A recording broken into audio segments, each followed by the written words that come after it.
Salam sejahtera dan salam Sarawak Kesayang bersama saya Janet Bennett. Memulakan berita malam ini dengan tenaga pakar dalam membentung dan merawat penyakit bara atau kanser terutama kolorekta, CRC amat diperlukan di negara ini. Di Malam Premier Sarawak, Datuk Seri Profesor Dr. Sim Kui Hien berkata, kanser kolorekta atau usus besar kini menjadi penyakit paling lazim dihadapi dalam kalangan negara maju dan Sarawak juga tidak terkecuali. Sehubungan itu, katanya Kerajaan Sarawak amat mengalu-alukan peningkatan pakar CRC di negeri ini sekaligus menyokong usaha memerangi penyakit yang menjadi penyebab kematian keempat tertinggi di Malaysia itu.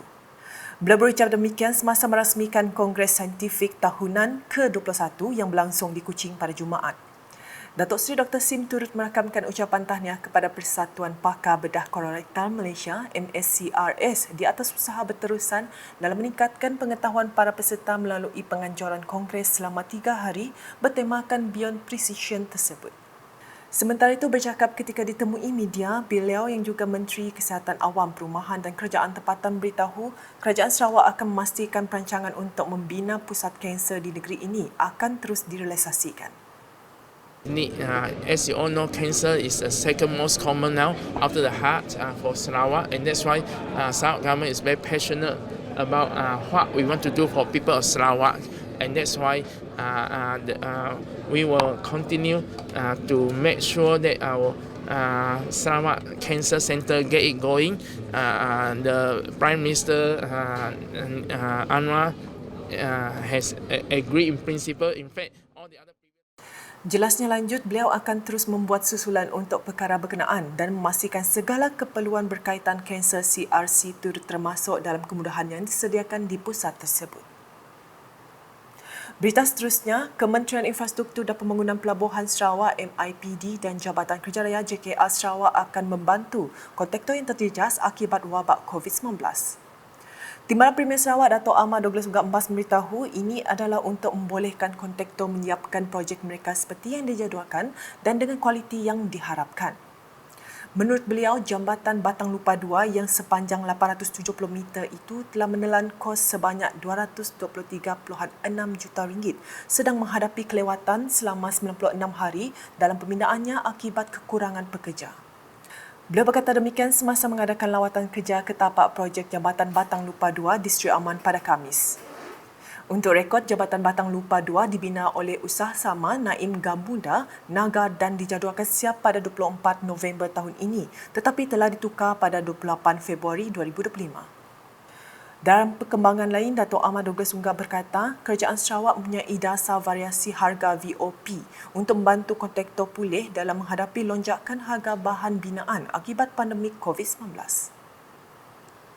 Laporan berikutnya, Polis Sarawak berjaya menahan 282 individu di bawah Akta Dadah Berbahaya 1952 dengan rampasan pelbagai dadah bernilai RM277,060.10 menerusi Ops Tapis Khas yang bermula dari 27 Februari sehingga 1 Mac lalu.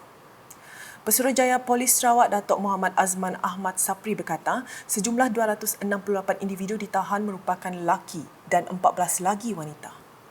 Beliau berkata demikian dalam sidang media Ops Tapis Khas Malaysia Bilangan 2 2023 di Ibu Pejabat Polis Kontijen IPK Sarawak di Kuching pada Jumaat. Sementara itu, Muhammad Azman berkata taktik membungkus semula dadah dalam bekas jus buah-buahan menjadi modus operandi terbaru yang dikesan digunakan pengedar di Sarawak bagi mengelak kegiatan mereka dihidu. Katanya modus operandi itu turut terbongkar sewaktu Ops Tapis Khas. Daripada kita punya intelijen, kita tak ada di sini. Dia di Korea daripada Semenanjung, kemudian dia bawa ke sini dan juga diimprovisekan. Diimprovisekan, di repacking balik semula dan dengan gambaran-gambaran di luar tu jus papaya, jus mango and Paparan selanjutnya, Persidangan Juruteknologi Radiologi Asia Australasia AACRT ke-24 bakal diadakan bermula 11 hingga 13 Ogos di Pusat Konvensyen Borneo Kuching BCCK. Timbalan Pengarah Kesihatan Awam Jabatan Kesihatan Negeri Sarawak JKNS Dr. Rosmawati Arifin berkata, persidangan ini membuka peluang untuk meneroka perkembangan dan inovasi terkini dalam bidang radioterapi dan teknologi radiologi. Jelasnya persidangan ini bertujuan untuk menyediakan platform bagi ahli teknologi radiologi dan profesional dalam bidang tersebut untuk berkumpul serta bertukar idea, pengetahuan dan sebagainya. Ladies and gentlemen, in the modern medicine world, the field of radiology and radiological technology is rapidly advancing. And this conference aims to provide a platform for radiological technologists and professionals in the field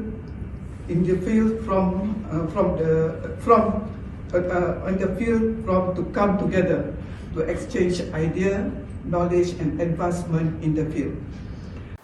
Beliau berkata demikian ketika sidang media AACRT ke-24 2023 di Kuching pada Jumaat. Menurutnya, penceramah terkenal dari seluruh Asia turut dijemput untuk berkongsi kepakaran dan pengalaman mereka dalam bidang tersebut. Selain itu, para peserta juga berpeluang mempelajari tentang kemajuan terkini dalam teknologi radiologi termasuk teknik pengimejan terbaru, penjagaan pesakit dan banyak lagi. Acara kali ini menekankan tema menghormati masa lalu, menghargai masa kini dan memupuk masa depan dengan hasrat menonjolkan kepentingan serta pengiktirafan perintis dan pemimpin dalam bidang tersebut.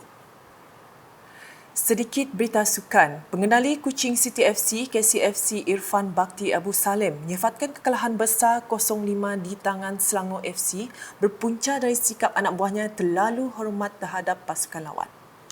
Menurut beliau, sikap tersebut menyebabkan pemain lawan sering mendahului pergerakan pemainnya hingga menjadi punca kepada beberapa gol mudah penyerang pelawan. Tegasnya, pemain harus menjadikan kekalahan ini satu pengajaran dan segera memperbaiki permainan mereka untuk menghadapi 24 lagi perlawanan seterusnya. Jangan kita blame defense saja. Di bahagian tengah tu. Kerana kita lambat satu step. Dia passing, baru saya pergi. Dia passing, baru saya pergi. Satu. Yang keduanya, boleh dikatakan ramai pemain-pemain saya malam ni terpegun melihat cara permainan Selangor. Kita lambat one step. Maknanya, dia passing, baru kita pergi. Ya tak? So, you are kena ketinggalan. Dan di segi kalau kita tengok 2-3 gol macam bola daripada konektif, kena mudah sangatlah kena tipu helah pemain lawan lah. Beliau berkata demikian dalam sidang media selepas perlawanan itu tamat malam Khamis. Tegas Irfan, beliau akan melakukan rombakan serta-merta di beberapa posisi untuk memantapkan kembali pasukannya sambil mahu pemain melupakan kekalahan tersebut dan fokus kepada aksi seterusnya. Dalam aksi di Stadium Negeri Putrajaya pada Khamis, Kuching City FC nyata suka mengekang asalkan pemain Selangor FC yang membariskan 5 pemain kebangsaan. Mereka mendahului seawal minit keempat hasil jaringan Nur Aldin Mahmud disusuli gol kedua pada minit ke-9 menerusi Aaron Rodriguez. Selangor FC kendalian bekas jurulatih negara Tan Cheng Ho menambah 3 lagi pada babak kedua masing-masing menerusi Noel Adin minit 48, Brandon Gunn minit 65 dan Ahmad Daniel Ahmad Asri minit 73. Kuching City FC akan meneruskan kempen menentang Sabah FC di Stadium Negeri Putrajaya pada 6 Mac ini. Sekian edisi malam bersama saya, Janet Bennett. Berita lebih lanjut boleh didapati di semua platform media sosial KAS, masuk portal kas.sarawak.gov.my dan UKAS channel di YouTube. #Menyebar Fakta, salam KAS.